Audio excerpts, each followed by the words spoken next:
बच्चों, मैं आपकी विभा मैडम मनोविज्ञान का पाठ 2 मनोविज्ञान के अध्ययन की विधियाँ पढ़ाने जा रही हूँ। बच्चों, मनोविज्ञान के अध्ययन की पद्धतियों में सर्वप्रथम ये जानेंगे कि मनोविज्ञान को जब अध्ययन किया जाने लगा तो किस विधि से उसको पढ़ा जाए। तो इसके लिए मनोविज्ञान की अध्ययन पद्धतियाँ निर्धारित की गई। इनमें हम मनोविज्ञान की 2 अध्ययन पद्धतियाँ मानी गई हैं। एक है आत्मनिष्ठ विधियाँ, दूसरी हैं वस्तुनिष्ठ विधियाँ। आत्मनिष्ठ विधियाँ और वस्तुनिष्ठ विधियाँ। आत्मनिष्ठ और वस्तुनिष्ठ विधियाँ। आत्मनिष्ठ विधियाँ जो हैं, इनको अंतर्दर्शन विधि या आत्मनिरीक्षण विधि भी कहते हैं। अंतर्दर्शन विधि और आत्मनिरीक्षण विधि भी कहा जाता है। अब इसके बाद हम आपको वस्तुनिष्ठ विधियों की बात करते हैं। तो वस्तुनिष्ठ विधियों के अंतर्गत बच्चों निरीक्षण विधि, प्रयोगात्मक विधि और नैदानिक विधि पढ़ेंगे। सर्वप्रथम हम अंतर्दर्शन विधि की चर्चा करते हैं। अंतर्दर्शन का अर्थ है अंदर की ओर देखना। इसके जन्मदाता विलियम वुंट और टीचनर हैं। इस विधि में स्वयं के व्यवहार का अवलोकन किया जाता है।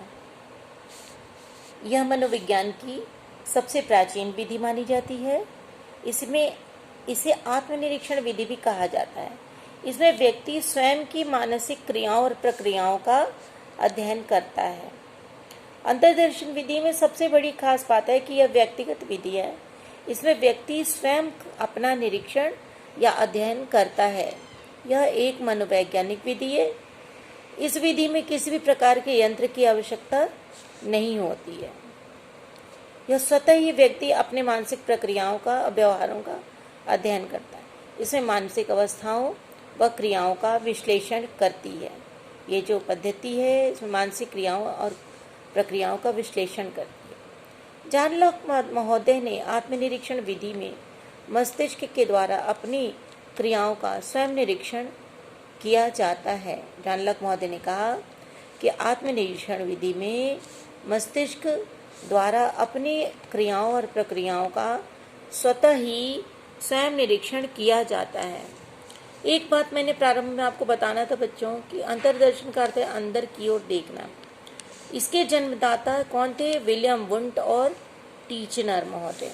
ये मनोवैज्ञानिक थे। विलियम वुंट महोदय और टीचनर महोदय ये इसके जन्मदाता थे। पूर्व काल में मनोवैज्ञानिक अपनी मानसिक क्रियाओं और प्रक्रियाओं का ज्ञान प्राप्त करने के लिए इसी विधि पर निर्भर रहते थे। वे इसका प्रयोग अपने अनुभवों का पुनर्स्मरण और भावनाओं का मूल्यांकन करने के लिए करते थे। वे सुख, दुख, क्रोध, शांति, घृणा और प्रेम के समय अपनी भावनाओं और मानसिक दशाओं का निरीक्षण करके उनका वर्णन करते थे। तो ये तो था बच्चों अंतर्दर्शन विधि। इसमें इस विधि का प्रयोग वही व्यक्ति कर सकता है जो स्वयं का अध्ययन करता हो। इसके कई गुण भी हैं और कई दोष हैं। वैसे तो आपके पास नोटबुक्स हैं, आपकी किताबें हैं बच्चों, किंतु मैं फिर भी थोड़ा सा इसको डिस्क्राइब कर देती हूँ कि इसके क्या गुण होते हैं। क्योंकि कोई भी अंतर्दर्शन विधि में व्यक्ति अपने निजी गुणों को जानने का एकमात्र साधन है। और हम जानते हैं कि हमारी क्या अच्छाई है, हमारी कमी है, मुझ में क्या कुशलता है, हमारे क्या व्यवहारिक गुण हैं हमारे अंदर, वो स्वतः व्यक्ति बहुत अच्छी तरह से जानता है। इसके व्यक्ति के अंदर प्राकट्य कुछ भी हो चाहे ना हो, व्यक्ति जानता है कि उसके अंदर निजी कौन से अनुभव हैं या गुण हैं। उनकी विशिष्ट मानसिक क्रियाओं को जानने में भी ये अंतर्दर्शन विधि सहायक होती है। कभी कभी व्यक्ति खुद ही नहीं जानता है कि वो क्या काम कर सकता है, क्या नहीं कर सकता है। अगला आदमी जब कोई दूसरे से पूछता है कि यहाँ पर ऐसा काम करना है या कोई पाठ है जिसको हमको पढ़ाना है, कोई विषय ऐसा है जिसको हमको पढ़ना है, तो तब उसे समझ आता है अरे ये तो काम मुझे आता है, मैं कर सकता हूँ। तो यहाँ पर व्यक्ति अपनी विशिष्ट मानसिक क्रियाओं के बारे में भी जानने में सहायक होता है, बिना इसमें किसी भी प्रकार के यंत्र की आवश्यकता नहीं होती है इस अंतर्दर्शन विधि के। इसमें बच्चों कुछ दोष भी हैं, जैसे मानसिक क्रियाओं पर ध्यान केंद्रित करने में कठिनाई होती है, क्योंकि जो हमारा मन है वो बहुत चंचल है, जो मानसिक प्रणाली है वो चंचल होती है, जिसके कारण ये कठिनाई होती है अंतर्दर्शन विधि द्वारा अध्ययन में। एक ही प्रक्रिया का अनेक मनोवैज्ञानिकों के द्वारा अध्ययन संभव नहीं होता है, क्योंकि सभी मनोवैज्ञानिक अपने अपने ढंग से अपने अपने अंतर्दर्शन के हिसाब से उस प्रक्रिया का अवलोकन करते हैं। एक और है कठिनाई कि मन का विभक्त होना। मन जो होता है वो उसके 3 भाग हैं, आपको पता है, चेतन, अवचेतन और अचेतन। तो जिसकी वजह से अध्ययन करना कठिनाई होती है, अंतर्दर्शन विधि के द्वारा कठिनाई होती है। यह एक व्यक्तिगत विधि है, इसमें व्यक्ति स्वयं का ही अध्ययन कर पाता है, इसमें हम किसी और का अध्ययन नहीं कर सकते हैं। इसके अतिरिक्त इस विधि के द्वारा चूँकि बालक और पशु दोनों का मानसिक जो है विकास नहीं होता है, उनमें मानसिक डेवलपमेंट नहीं होता है, इसलिए बालक और पशु पर यह अध्ययन नहीं किया जाता है। तो बच्चों, ये था अंतर्दर्शन विधि। अब है ये, इसको आत्मनिष्ठ विधि भी कहते हैं। अब हम पढ़ाने जा रहे हैं आपको, ये दूसरा है आपका निरीक्षण विधि। यह बहिर्दर्शन विधि का ही एक भाग है। यह इसे निरीक्षण विधि या अवलोकन विधि कहते हैं। बहिर्दर्शन विधि को अवलोकन विधि या निरीक्षण विधि भी कहते हैं। अवलोकन या निरीक्षण का सामान्य अर्थ है ध्यानपूर्वक देखना। हम किसी के व्यवहार, आचरण एवं क्रियाओं के प्रतिक्रियाओं आदि को बाहर से ध्यानपूर्वक देखकर उसकी आंतरिक मन स्थिति का अनुमान लगा सकते हैं। जैसे बाहर से जब हम किसी को देखते हैं, जैसे यदि कोई व्यक्ति जोर जोर से बोल रहा है और उसके नेत्र लाल हो रहे हैं, तो हम जान लेते हैं कि वह क्रोध की अवस्था में है। किसी को हंसता हुआ देखकर उसके खुश होने का अनुमान हम लगा सकते हैं। इसका मतलब कि जब हम किसी के व्यवहार का निरीक्षण करते हैं तो उसके भाव भंगिमा, उसके व्यवहार से हम उसके फीलिंग्स को, उसके इमोशंस को हम समझ लेते हैं। निरीक्षण विधि में निरीक्षणकर्ता अध्ययन किए जाने वाले व्यवहार निरीक्षण करता है और उसी आधार पर वह विषय के बारे में अपनी धारणा बनाता है। व्यवहारवादियों ने इस विधि को विशेष महत्व दिया है। इस विधि में अन्य किसी भी व्यक्ति के व्यवहार का अवलोकन किया जाता है। इसमें व्यक्ति स्वयं का अध्ययन नहीं करता है, जबकि अंतर्दर्शन विधि में व्यक्ति स्वयं का ही अवलोकन करता है, लेकिन निरीक्षण विधि में व्यक्ति किसी अन्य व्यक्ति का अवलोकन करता है। इस विधि के जनक J.B. वाटसन माने जाते हैं। इस विधि को अवलोकन विधि, प्रेक्षण विधि, निरीक्षण विधि तथा बहिर्दर्शन विधि भी कहते हैं।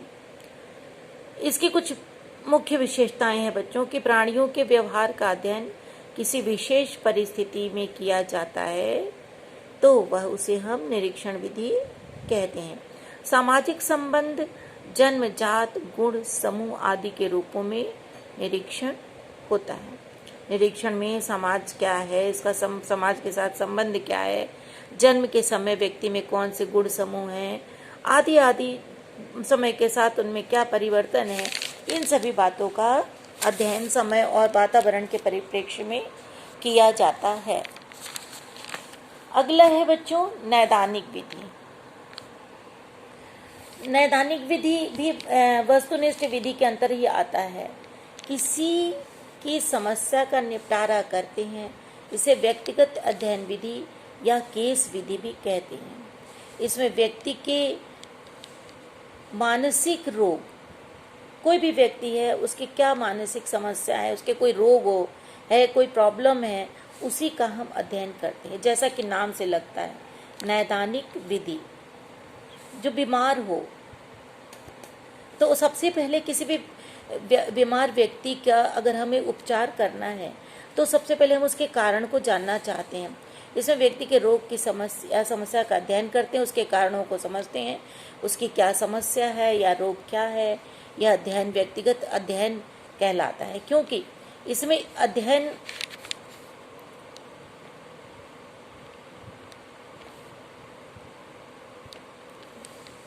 अध्ययन जो करने वाला व्यक्ति है रोगी के पास रहकर बैठकर अध्ययन करता है।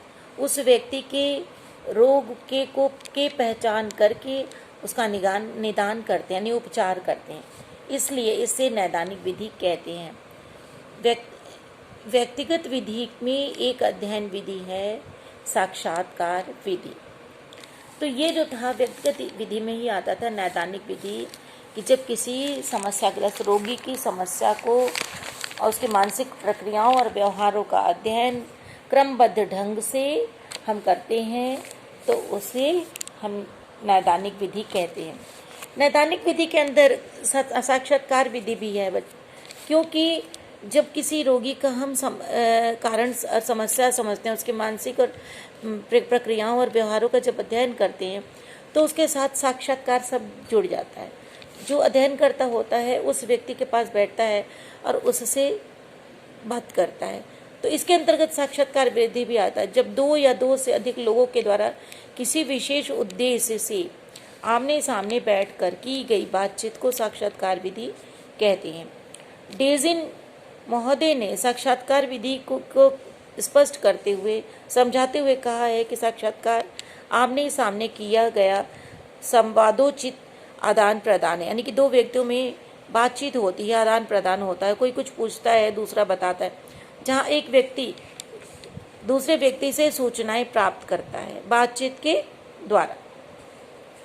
तो बच्चों, साक्षात्कार विधि में व्यक्ति के साथ सौहार्दपूर्ण वातावरण में आपस में एक दूसरे के साथ फ्रेंडली होकर के मित्रवत व्यवहार करके एक दूसरे की भावनाओं का ध्यान रखते हुए और जो कठिनाइयाँ होती हैं, जो उद्देश्य होता है, जिस उद्देश्य से हम बात करते हैं, तो उस प्रकार से साक्षात्कार किया जाता है।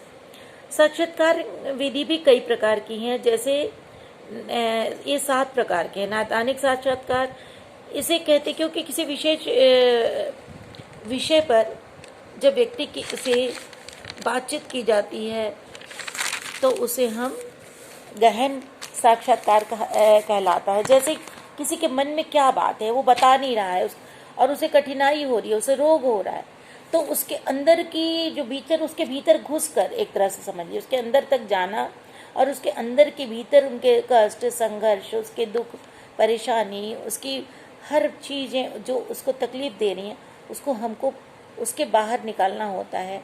और धीरे धीरे वो व्यक्ति सहयोग करता है और उसमें रुचि लेने लगता है और इस प्रकार से उसके कारण को हम जान लेते हैं। इस विधि को हम कहते हैं नैदानिक साक्षात्कार। दूसरा है शोध साक्षात्कार।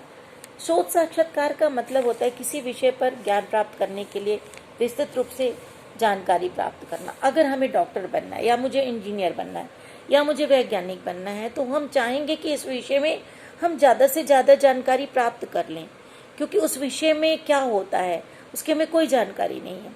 जैसे हमें वैज्ञानिक बनना है तो जो हम बड़े बड़े वैज्ञानिक हैं या कुछ वैज्ञानिकों के बारे में पढ़ेंगे, उनसे खोज करेंगे उस विषय पर, उनकी जानकारी इकट्ठे करेंगे, सूचनाएं एकत्रित करेंगे, आंकड़े इकट्ठे करेंगे, तो इस साक्षात्कार को हम शोध साक्षात्कार कहते हैं। निदानात्मक साक्षात्कार, निदानात्मक इसको उपचारात्मक साक्षात्कार कहते हैं बच्चों, कि अगर किसी खास रोग से संबंधित कारणों का पता लगाने के लिए पूछताछ करते हैं व्यक्ति, रोगी और अध्ययनकर्ता एक साथ बैठते हैं, या उसे ये कह सकते हैं कि रोगी के साथ बैठकर बातचीत करता है उसे रीड करता है, उसको समझता है, रोग के कारणों का पता लगाता है। इस काम के लिए जो साक्षात्कार होता है उसे निदानात्मक साक्षात्कार कहते हैं। उसके आधार पर उसके रोग का उपचार करता है, निदान करता है। इसी तरह से एक और है प्रशिक्षण और चयन साक्षात्कार। बच्चों, आप सभी जानते हो कि इंटर के बाद सभी बच्चे सोचते हैं कि हमें आगे अपनी लाइफ में क्या करना है, तो उसके लिए हमको एक चयन साक्षात्कार होता है।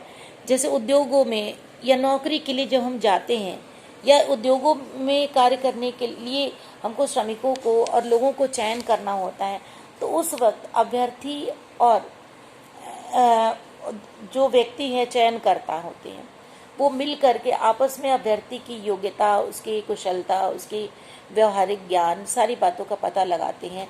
इस माध्यम से साक्षात्कार कर लेते हैं और तब उन्हें इस तरह की बातों का पता चलता है। केंद्रित साक्षात्कार। केंद्रित साक्षात्कार अर्थ होता है किसी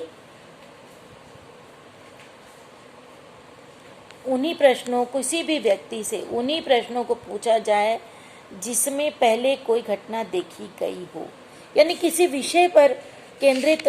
जैसे जिस व्यक्ति का साक्षात्कार होना है उसने कुछ घटनाओं के बारे में जानकारी प्राप्त है। मान लीजिए कि कहीं एक्सीडेंट हुआ हो और व्यक्ति उस स्थान पर उपस्थित हो, तो दूसरे व्यक्ति उस व्यक्ति से ही उस एक्सीडेंट से संबंधित आंकड़ों का, बातों की जानकारी प्राप्त करते हैं। तो वो घटना जो होती है उस घटना पर पूछताछ केंद्रित हो जाता है, उसी घटना पर ही सारी बातें केंद्रित होती हैं। इसलिए इस साक्षात्कार को केंद्रित साक्षात्कार करते हैं, उस घटना की जानकारी लेते हैं। इसी प्रकार के साक्षात्कार के दो और प्रकार होते हैं, संरचित तथा असंरचित। संरचित मतलब पहले से ही हमें कुछ प्रश्न हमारे मन में होते हैं और वही हमको पूछना होता है, और असंरचित मतलब पहले से कुछ नहीं होता है हमें और अचानक से हमें कुछ ना कुछ पूछना होता है। तो ये तो थे बच्चों आपकी वस्तुनिष्ठ विधि। इसमें एक सर्वेक्षण विधि भी है कि अगर हमें किसी क्षेत्र के बारे में कुछ जानकारी लेनी है और उस क्षेत्र के बारे में हम घर बैठ के कैसे जानकारी लें, तो हमें एक बड़े मॉडल या तो हम उस क्षेत्र में जा कर के अध्ययन कर सकते हैं, या एक बड़े से मॉडल का हम बनाते हैं या कहीं से प्राप्त कर लेते हैं। तो उस मॉडल हमें चाहिए। उस मॉडल के माध्यम से ही हम उस क्षेत्र को, जैसे हमें इंडिया पढ़ते हैं तो इंडिया का मैप लेते हैं बड़ा सा, या इंडिया के बारे में हमें ऑनलाइन जानकारी ले लेते हैं या मैप से ले लेते हैं, या कोई विस्तृत व्याख्या होता है उससे हम जानकारी लेते हैं।